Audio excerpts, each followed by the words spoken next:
Okay, let's unpack this a bit. Have you ever heard a friend tell you they just bought like a pair of sneakers for $500? Oh, yeah.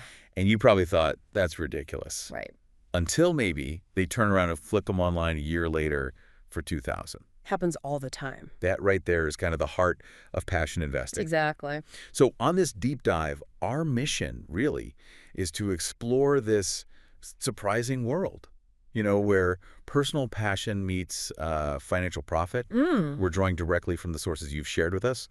We'll unpack what it actually is, how these unusual markets function, and fundamentally, why more and more people are putting money into stuff they genuinely love. It's a fascinating area. It really is. It's a look at how value is being redefined, beyond the usual stuff, and what that might mean for your portfolio. Indeed. And what's truly compelling here, I think, is how these aren't just niche hobbies anymore. They're really evolving. Right. We're talking multi-billion-dollar industries now. They're starting to command, the same serious attention as traditional investment. $1 billion. Wow. Yeah, our sources really highlight that. It represents this fundamental shift in how value is perceived, how it's created outside conventional markets. Okay. It really pushes us to challenge our old ideas about what a legitimate investment actually is. It sort of speaks to a new era, maybe, where personal connection is increasingly part of financial worth. That's a really powerful way to frame it. So to dig into that, let's first clearly define what we mean by passion investing. Good idea. At its core, it's pretty much what it sounds like. Yeah. People putting capital into assets they have a genuine emotional connection to. Right. Things you love. Exactly. Like rare fine wine, iconic vintage sneakers, maybe even those rare Lego sets or old comic books. It's about consciously putting your money into something that also gives you, immense personal satisfaction while you own it. Precisely. And what's crucial here, based on our sources, is how this fundamentally redefines what we even consider an asset. Okay. Moving beyond just stocks and bonds. Far beyond. It's more than just collecting for the sake of having things. Our research shows it's about recognizing tangible items, often things with real cultural significance, as legitimate financial instruments. They have their own unique valuation rules. These aren't just display pieces anymore. For many, they're strategic alternative holdings, part of a diversified strategy. Right. So here's where it gets, I think, particularly interesting. Let's take wine, for instance. Classic example. Yeah. When you think investing, you probably don't picture a fancy cellar. Not usually, no. But for these investors, that's exactly where some really valuable assets are. Collectors don't just buy it to drink. Definitely not. They acquire it, store it carefully, catalog it meticulously, and trade it like any other commodity on specialized exchanges. It's a whole market. Imagine, like a rare Bordeaux from a really great year. Our sources show it can appreciate just like a blue-chip stock. Absolutely. But instead of Wall Street, it's sitting in a secure, climate-controlled facility somewhere. The aging process, the limited supply, the history, the vineyard's reputation, it all adds up. And from that broader perspective, it really illustrates a remarkably sophisticated market. Sophisticated, yeah. It operates with its own very specialized rules for valuation, driven almost entirely by scarcity, provenance, critical acclaim, much like fine art, actually. Oh, okay. Like art. Makes sense. The value isn't just the liquid inside. It's the story, the reputation, the rarity. It's proof that deep, specialized knowledge in what seems like a niche area can unlock significant, non-traditional financial opportunities. And it's not just wine, right? Let's talk sneakers. Oh, the sneaker market is huge now. What used to be, a teenager's obsession is now this massive global market. Some limited edition pairs fetch, astronomical prices. It's wild. Our sources show how limited edition Jordans or Yeezys can literally double, even triple in value within weeks or months of release. It's kind of hard to wrap your head around, isn't it? It really is. And these platforms like StockX, they've completely changed the game. They really have. They've turned sneaker trading into something that feels almost like the New York Stock Exchange. With charts, bid-ask prices, resale indexes, the whole 9 yards. It's a full financial ecosystem built around shoes, dictating trends and values. Which, begs the question, what unique factors allow for such rapid, often dramatic appreciation? Good question. And what does that tell us about modern consumer culture? about value creation today. I Hmm. mean, it speaks volumes about branding, the power of influencers, the speed of information. Right. Creating that instant demand. Exactly. Creates artificial scarcity, intense demand almost overnight. The cultural resonance, the aspirational aspect, that plays a huge role in their financial path, often more than just, how useful they are as shoes. Okay, and then there's maybe the most surprising one, Lego sets. Legos. The plastic bricks you played with as a kid. It sounds almost unbelievable, doesn't it? It does. But our sources show that some discontinued sets, especially ones tied to, say, Star Wars or unique designs, have actually outperformed things like gold in percentage return over certain periods. It's remarkable. Imagine paying $100 for that big Millennium Falcon set 10 years ago, Uh-huh. and now seeing it sell for $1,500 or more. That's not child's play. That's serious appreciation. Definitely not child's play. Makes you rethink what's stored in the attic, right? It certainly challenges our traditional ideas of what a valuable asset is, doesn't it? Totally.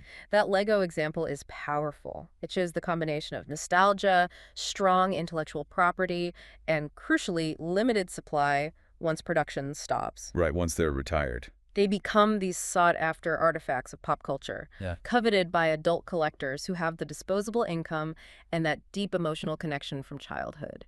It's almost mind-boggling, the value gain. But, and this is a big but, our sources emphasize, these amazing returns often come with very real risk. Absolute crucial point. We need to talk about that. Mm-hmm. Because it's not all smooth sailing, right? Not just skyrocketing values. Far from it. It's vital to see the other side. Unlike stocks or ETFs, which you can usually sell quickly. Click of button, usually. Yeah, you can't always sell these passion assets fast. Finding the right buyer for a rare comic, a vintage watch, even a specific sneaker size, it can take time, effort. Illiquidity is a major factor. And these markets for collectibles, they can be incredibly fickle. Tastes change fast. What's hot today? Could be forgotten tomorrow. Exactly, leaving you with something that's lost its shine and its value.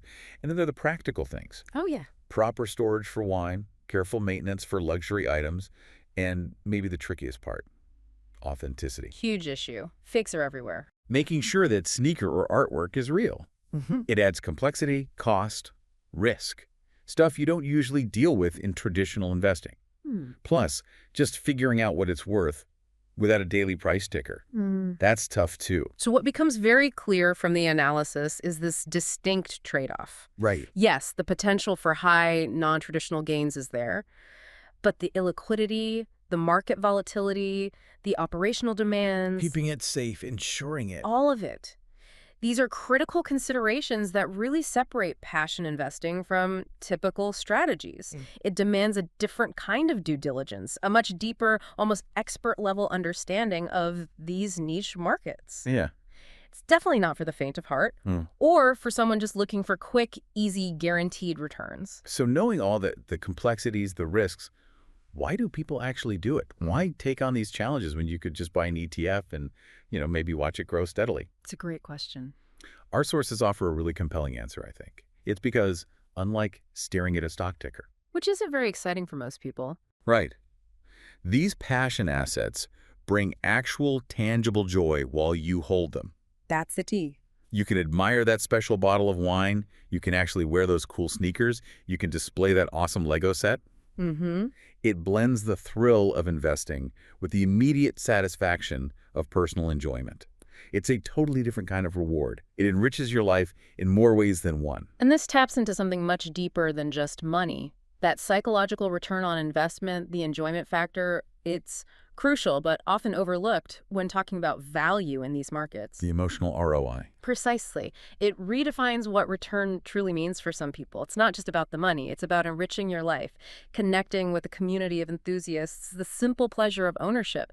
That emotional dividend is incredibly powerful, often the main driver. So, okay, Mm-hmm. wrapping this up a bit. What does this all mean for you, the listener, if you're curious about this world? What's the takeaway? The essential takeaway, really, from our deep dive is this.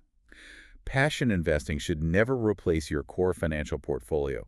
Absolutely not. First things first. Your retirement savings, emergency fund, long-term goals, those are paramount. Keep those solid, but But our sources suggest it can be an exciting, fulfilling, and maybe even profitable way to diversify a small part of your investments strategically. a small allocated portion. Yeah, and the practical advice. Start small. Sensible. Buy something you genuinely love to own, even if the value never goes up. If it does appreciate, fantastic. Great move. Bonus. If not, you still have something that sparks joy, something you enjoy having. And that, by itself, is a meaningful return. And thinking bigger picture here, it's really about expanding our definition of wealth. How so? Well, the sources clearly suggest that true wealth isn't just about the numbers in an account. Okay. It's also fundamentally about enjoying the journey, embracing the process, finding real fulfillment in things that resonate personally. It encourages a more holistic view of prosperity, blending passion with smart financial thinking. Yeah, I like that. At the end of the day, this deep dive really shows us that wealth isn't just measured in dollars and cents. It's also about enjoying the ride. Right. Finding value in places we might not have expected, seeing beyond the traditional stuff. Which leaves us with an important question for you, the listener, to consider. Okay. Sometimes, maybe the smartest investment isn't just the one with the highest purely financial return, but the one that genuinely makes you smile every single time you look at it. How do you even measure that kind of value? That's a good one. How do you measure that? Something to mull over as you think about what sparks joy in your own life, and maybe, just maybe, in your portfolio too. Thanks for joining us on this deep dive into the fascinating world of passion investing.